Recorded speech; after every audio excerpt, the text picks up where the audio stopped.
Hello friends, Radhe Radhe. आप सभी लोग कैसे हैं? आशा करती हूँ कि हमारे श्री हरि विष्णु भगवान की कृपा से आप सभी लोग अच्छे होंगे, स्वस्थ होंगे, मस्त होंगे। तो आज हम आप सभी को तुलसी विवाह की ढेरों सारी शुभकामनाएं देती हूँ मित्रों। आज हम आपको इस वीडियो में यही बताने वाले हैं कि तुलसी विवाह हम कैसे करें। और देवउठनी एकादशी को ही ये विवाह किया जाता है। कुछ लोग हैं कि द्वादशी के दिन भी करते हैं और कुछ लोग हैं कि एकादशी से लेकर पूर्णिमा तक करते हैं। तो ये टोटल आपकी इच्छा है, जब आपकी इच्छा हो तब आप करें। लेकिन देवउठनी एकादशी के दिन ये तुलसी विवाह करने से बहुत पुण्य फल प्राप्त होता है। हमें इस दिन ज़रूर करना चाहिए और सभी को करना चाहिए। जैसे सुहागिन औरत हैं, विवाहित, उन्हें तुलसी विवाह ज़रूर करना चाहिए। चाहे जैसे वो करें, जैसे उनसे बन पड़े वैसे ही करना चाहिए, लेकिन सभी को करना चाहिए तुलसी विवाह। तो आज आप सभी को यही बताने वाली हूँ मित्रों कि हम तुलसी विवाह कैसे करें। और तुलसी विवाह शालिग्राम भगवान के साथ किया जाता है। जैसे शालिग्राम भगवान नहीं है आपके पास तो श्री हरि विष्णु भगवान का विग्रह आप रख लीजिए और उनके साथ आप विवाह कराइए। या आपके पास लड्डू गोपाल हैं तो लड्डू गोपाल के साथ आप कराइए। तो 2024 में मित्रों ये देवउठनी एकादशी 12 नवंबर दिन मंगलवार को है। तो हमें इस दिन माता तुलसी का विवाह शालिग्राम भगवान के साथ कराया जाता है और गन्ने का मंडप बनाया जाता है, जो कि देख सकते हैं हमने यहाँ पर मंडप बनाया है। हमारे पास ज़्यादा नहीं है, 2 ही हैं तो हम दोनों को साइड में रखती हैं। चाहे आप एक ही रखें, लेकिन गन्ना जरूर रखा जाता है। गन्ने की पूजा होती है तो हमें ज़रूर देवउठनी एकादशी में तुलसी विवाह में गन्ने का बहुत बड़ा महत्व है, तो हमें ज़रूर रखना चाहिए मित्रों। तो हमने यहाँ पर रख लिया है और जहाँ पर हमें तुलसी विवाह करना है माता रानी का, वहाँ पर हम गाय के गोबर से लीप लें या गंगा जल डालकर या यमुना जल से हम वहाँ पर शुद्धिकरण कर लें। करने के बाद हम पीले रंग का वस्त्र बिछाएं और बिछाने के बाद हम पुष्प का आसन देकर अपने श्री हरि विष्णु भगवान को विराजमान करें। और माता तुलसी को भी हम वहीं पर विराजमान करेंगे उनके पास में। और साइड में हम गन्ने अपना रख देंगे, या आपके पास ज़्यादा हैं तो आप मंडप बना लीजिए और उसके अंदर तुलसी मैया को रख लीजिए। और जहाँ पर रखें आप शादी विवाह में जैसे डेकोरेशन करते हैं उसी प्रकार हमें माता तुलसी के विवाह में हमें डेकोरेशन कुछ ना कुछ ज़रूर कर लेने चाहिए। तो आप चाहें तो आटे से रंगोली बनाएं या उससे हल्दी से बना लें, या आप गुलाल ले लें, किसी भी चीज़ से आप रंगोली बना लें। बनाने के बाद कुछ नहीं है तो आप स्वास्तिक ज़रूर बना लीजिए। बनाने के बाद अब हम पूजा में गौरी और गणेश भगवान को हम जरूर विराजमान करेंगे, इसलिए कि बिना गणेश भगवान के कोई भी पूजा हमारी संपन्न नहीं मानी जाती है। तो हम पुष्प का आसन देकर हम सुपारी के गौर ये गणेश भगवान बनाए हैं और गाय के गोबर से हम गौरी मैया बनाए हैं, यहाँ पर देख सकते हैं। इस प्रकार हम पुष्प का आसन देकर विराजमान किए हैं। और हम तुलसी माता के विवाह में हमें कलश की स्थापना अनिवार्य होती है मित्रों। तो हम यहाँ पर देख सकते हैं हमने कलश की स्थापना की है। कलश में हमें पुष्प का आसन देकर हम लोटा लेंगे। लोटे में हम लाल रंग का स्वास्तिक बनाएंगे, जो कि माता लक्ष्मी का स्वरूप माना जाता है। तो देख सकते हैं हमने यहाँ पर बनाया है और लोटे के कंठ में हमें मौली से बांध लेना है। देख सकते हैं लोटे के अंदर हमें सिक्का, सुपारी, लौंग और पुष्प, अक्षत और ये 5 चीज़ें डालकर लोटे के अंदर हमें हल्दी की गांठ डालकर हमें लोटे में थोड़ा सा गंगा जल डालें और शुद्ध जल से कंठ तक भर देना है। भरने के बाद हम 5 पल्लव लगाएंगे। पल्लव में चाहे अशोक का पत्ता हो या आम का पत्ता, जो आपको मिल सके वो आप लगाइए। और लगाने के बाद एक पूर्ण पात्र भरिए, चाहे तिल से भरें या आप चने की दाल भर दें या गेहूं भर दें, लेकिन चावल इसमें नहीं भरा जाता है, इसलिए कि एकादशी के दिन ही ये विवाह कराया जाता है। तो इस दिन हम चावल नहीं छूते हैं, नहीं, चावल को बहुत निषेध माना जाता है तो हमें नहीं भरना चाहिए। तो आप चाहे तो तिल भर दें या चने की दाल भर दें पूर्ण पात्र में। फिर उसके ऊपर हम दीप जलाएंगे। दीप कलश रखा जाता है। रखने के बाद अब हम एक लोटे में जल लेंगे और पुष्प की सहायता से हम सभी को स्नान कराएंगे। भाव स्वरूप हम स्नान कराएंगे और स्नान कराने के बाद देख सकते हैं इस प्रकार से हमें 3 बार सभी पे भाव रूप से हमें स्नान कराना है। अब कराने के बाद हम दीपक प्रज्वलित करेंगे। सबसे पहले कोई भी पूजा पाठ हो, पहले उसमें हम दीपक प्रज्वलित करते हैं, अग्निदेव का आवाहन किया जाता है।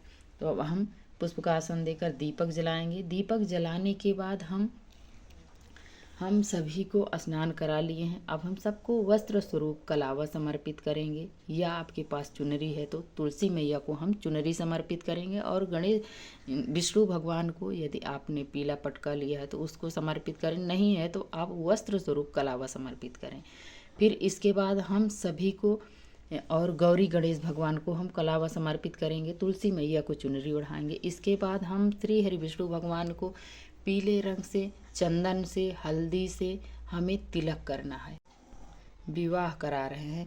फिर इसके बाद हम तुलसी मैया को हल्दी से तिलक करेंगे, सिंदूर से, कुमकुम से तिलक करेंगे। गौरी गणेश भगवान को हम हल्दी और सिंदूर से तिलक करेंगे। सभी को करने के बाद हम इसलिए हल्दी लगाते हैं कि शादी में हमें हल्दी की रस्म होती है, मेहंदी की रस्म होती है। अब हम इसके बाद हम श्री हरि विष्णु भगवान के हाथ में मेहंदी लगाएंगे और तुलसी मैया के हम पत्तियों में मेहंदी लगाएंगे। मेहंदी लगाने के बाद फिर हम सभी को पुष्प समर्पित करेंगे।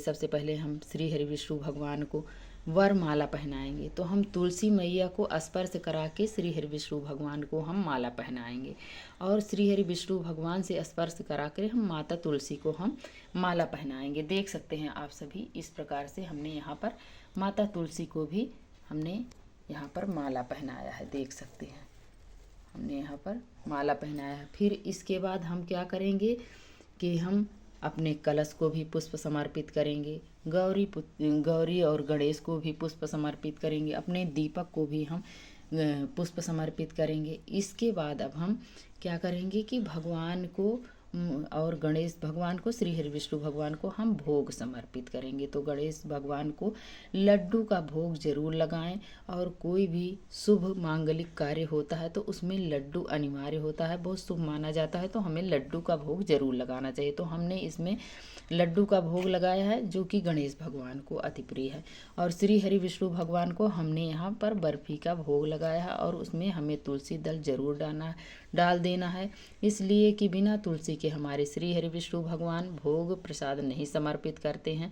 तो हमें जरूर डालना चाहिए, और जल में भी हमने तुलसी दल डाल दिया है। और जो भी आपके पास ऋतु फल हो वो भी आप भोग लगाएं, और भोग में उसमें भी हमें तुलसी दल जरूर डालना है, नहीं है तो जो आपके पास एक तुलसी है उसी से हम सभी को स्पर्श करा देंगे। इस प्रकार से हम श्री हरि विष्णु भगवान को भोग लगाते हैं। और इसके बाद जैसे हम कोई भी चीज़ बताने में, कहने में भूल जाएं तो आप सभी को पता है मित्रों, ज़रूर आप उसको ज़रूर कीजिएगा। इसके बाद हमने एक चीज़ भूल गई हूँ, तो हम पंच पल्लव में भी अच्छे से हल्दी से, सिंदूर से हम तिलक कर लेंगे और दीप जला देंगे अपने कलश पे, इसलिए कि पूजा पाठ का कलश साक्षी माना जाता है। तो हमें ज़रूर इस प्रकार से विधि विधान पूर्वक हमें पूजन करना चाहिए। फिर इसके बाद हम माता तुलसी को सुहाग की सामग्री हमें ज़रूर समर्पित करनी चाहिए मित्रों इस दिन, इसलिए कि माता तुलसी का हम विवाह कर रहे हैं।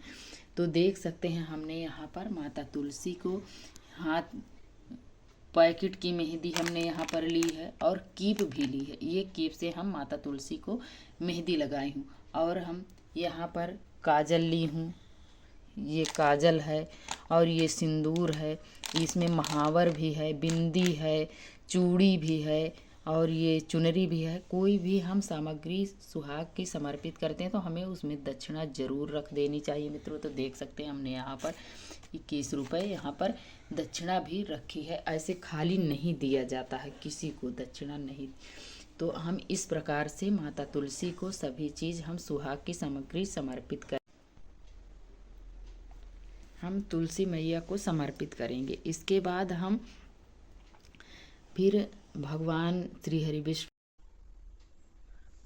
अब हम इसके बाद माता तुलसी और श्री हरि विष्णु भगवान का गठ जोड़ा करेंगे। तो देख सकते हैं हमने यहाँ पर गठ जोड़ा किया है पीले कपड़े में। ये श्री हरि विष्णु भगवान से स्पर्श करा के, और इसमें हमें हल्दी की गांठ और कुछ दक्षिणा रहती है, पुष्प रहता है, दूर्वा रहती है, और एकादशी में चावल नहीं रखा जाता है। तो हम यहाँ पर तिल रख कर हम गठ जोड़ा कर दिए हैं, गांठी बांध दिए हैं। और अब हम इसके बाद फेरा कराएंगे माता तुलसी और श्री हरि विष्णु भगवान को। जैसे पति पत्नी करते हैं तो एक लोग माता तुलसी को ले लेती हैं, और जो शालिग्राम भगवान होते हैं उन्हें पति ले लेते हैं। इस प्रकार से फेरा कराया जाता है। जैसे आपके पास पति नहीं है तो आप एक नारियल लें, नारियल को भी फेरा में ढेर लोग नारियल से भी करते हैं। तो इस प्रकार हम नारियल से फेरा कराएंगे। देख सकते हैं ऐसे ऐसे हम माता तुलसी से स्पर्श कराएंगे और श्री हरि विष्णु भगवान से 7 बार हम ऐसे फेरा कराएंगे। इस प्रकार से ऐसे हम 7 बार फेरा कराते हैं। कराने के बाद फिर हम नारियल को वहीं पर रख देंगे। फिर इसके बाद जो गठबंधन हुआ है उसमें जो दक्षिणा रहती है, जो इस गांठ को खोलता है वही वो उसमें का जो पैसा रहता है, और गांठ खोलने के लिए भी हम दक्षिणा देते हैं। जो भी हमारे सामर्थ्य के अनुसार हो वो आप उसको दक्षिणा दें, जो इस गांठ को खोले, और वो उस पैसे को उसी को ले जाना चाहिए। और जो भी चीज़ें हम माता तुलसी को ये सुहाग की सामग्री समर्पित किए हैं और भोग प्रसाद जो समर्पित किए हैं, इसमें से कुछ चीज़ें हम प्रसाद स्वरूप माता तुलसी से हम अपने लिए कुछ रख लेते हैं, और कुछ चीज़ें हमें ब्राह्मण को या अपने मानदान को हमें इसको दे देना चाहिए, दक्षिणा दान पुण्य कर देनी चाहिए। और जैसे फिर इसके बाद जैसे आपके घर में पंडित जी हैं पूजा करा रहे हैं, तो फिर आप माता तुलसी को विदा करते हैं। तो ये जो तुलसी मैया है इनका विधि विधान पूर्वक पूजन करने के बाद हम इनको कन्यादान दे देते हैं ब्राह्मण को, पंडित जी को। फिर वो ले जाते हैं अपना मंदिर में रख देते हैं। और जैसे आप अपने घर में ऐसे कर रहे हैं तो आप पूजा पाठ करके आप किसी को भी आप इनको दान दे सकते हैं। और दान के साथ ये सुहाग की सारी सामग्री और ये दक्षिणा और फल फ्रूट मीठा वगैरह ये सब दक्षिणा में दिया जाता है। जैसे आप शादी विवाह की रस्म करते हैं तो देते हैं, इसी प्रकार से किया जाता है। और माता तुलसी का खोइछा भी भरा जाता है। तो खोइछा में हमें आप बतासा ले लें और धान का खील ले लें, और उसमें दूर्वा रहती है, हल्दी की गांठ होती है, और उसमें दक्षिणा, सिंदूर, बिंदी, महावर, ये सारी चीज़ें खोइछा में माता तुलसी के बांधी जाती हैं। 5 बार दी जाती हैं, थोड़ा थोड़ा करके आप खोइछा में देकर माता तुलसी के पास बांध कर रख दिया जाता है। फिर इसके बाद जैसे पंडित को दे रहे हैं तो उनको ये खोइछा दे दीजिए, नहीं दे रहे हैं आप मानदान को किसी को दे रहे हैं तो वो खोइछा भी उन्हीं को दिया जाएगा। इस प्रकार से माता तुलसी का विवाह कराया जाता है मित्रों। फिर इसके बाद करने के बाद फिर हम भगवान श्री हरि विष्णु भगवान को हम धूप दीप दिखाएंगे। यदि हो सके तो आप कपूर की आरती करें, नहीं है तो उसी जो दीप को आप जलाए हैं उसी दीप से आप आरती करें और धूप दिखाएं। दिखाने के बाद हाथ जोड़कर भगवान जी से हम क्षमा याचना करेंगे कि हे श्री हरि विष्णु भगवान, हमसे जैसे बना हम वैसे माता तुलसी का विवाह आपके साथ रचाई हूँ, और ये विवाह निर्विघ्न पूर्ण इसे संपन्न करवाइए। और मेरे से जैसे बना वैसे हमने किया, और इस पूजा को आप स्वीकार करें। भगवान जी से यही हम क्षमा याचना करें।